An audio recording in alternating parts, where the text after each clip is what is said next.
So I'll just show you in the formula book. You probably have formulas for pendulum. Pendulum, there we go. You can see it right there. Okay, so question 1. What is the time for the pendulum, the periodic time? So in the formula book, it gives you the formula. It's 2 pi root L over G. And we're told that the pendulum is length 0.9.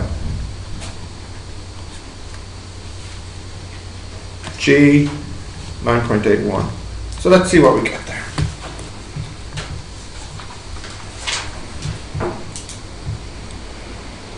The T gives the time. Yep, periodic time.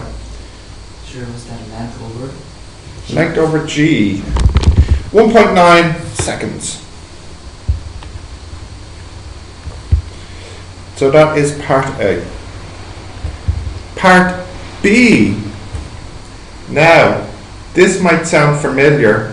We want the maximum velocity. What type of motion what type of motion is a pendulum? It's simple harmonic motion because it's going back and forth, back and forth, back and forth, like a spring. Do you remember last time what the formula is? Remember, we were to think in max mode. What was the formula for the maximum velocity? We had to work it out from the graph. Do you know? What did you know? A second. Well, no. You're in too much maths mode. Look, let me remind you, okay? There is simple harmonic motion, see? There is the formula for velocity. A omega cos omega t. What's the biggest the velocity could be? A omega. Remember? Because it goes to A omega to minus A omega. So the biggest is A omega. And you can do this as well in maths with the derivative. Since you mentioned it, I will. So velocity equals A omega cos omega t. Got that? So if I want maximum velocity, derivative. So what's the derivative here? It'll be A, but we actually didn't do this formula in maths class. So we can't actually do it. We only did cos x, we didn't do cos ax. Anyways, using the graph, we can see that the maximum is this piece here. So V max equals A omega. But do we know the A? We do. It's 0.03. But do we know the omega? We don't. But we know the T. What formula relates T and omega together?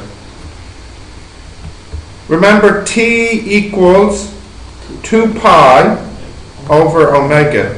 So then omega equals 2 pi over T.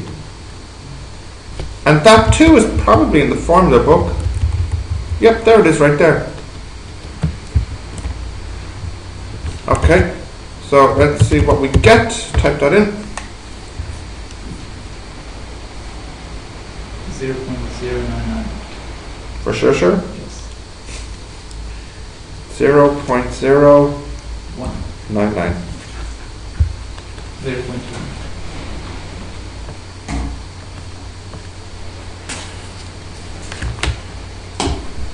Now, again, maths mode.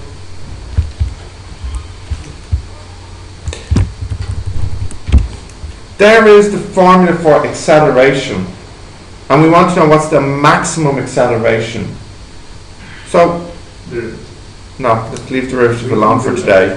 We can do anything we want, but let's leave derivative alone for now. Omega squared. It's when x is minus. Yeah, good guess. But actually, notice how this one is different because it's x, not sine x. So we said sine x and cos x, the biggest is 1. So this is the minimum. Maybe. Maybe not. I mean, what does x represent?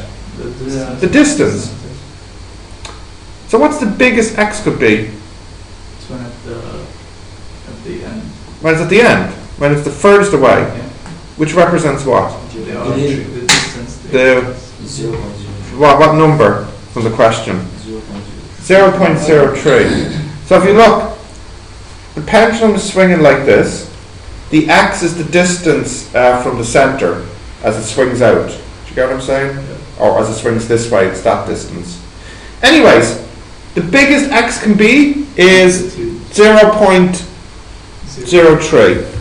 So in this case, you have A max equals minus, well, I don't want to worry about the minus because I just want this number, omega squared A. That's right, Andy. 0.03 is the amplitude, not the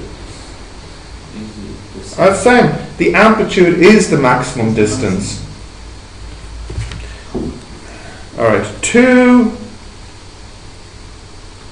pi divided by 1.9 squared times 0.03. So crunching all those numbers in, I get this. It's negative. Yeah, but you see, it'd be negative if it was on the right and positive is on the left. So in fact the sign is irrelevant. I suppose technically speaking, if you're talking about maximum acceleration, you should take the positive one because that's bigger than the negative. Yeah.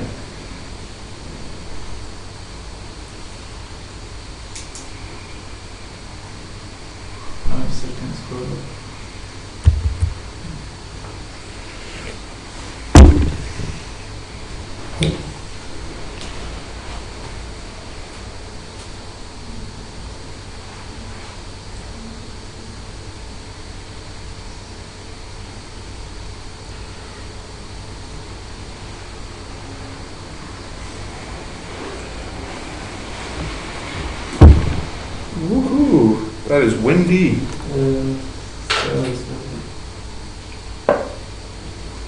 Okay.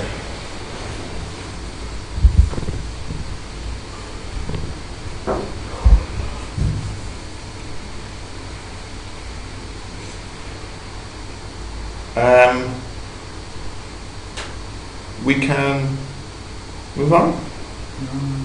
I mean, well, I'll stop the recording for this one anyways.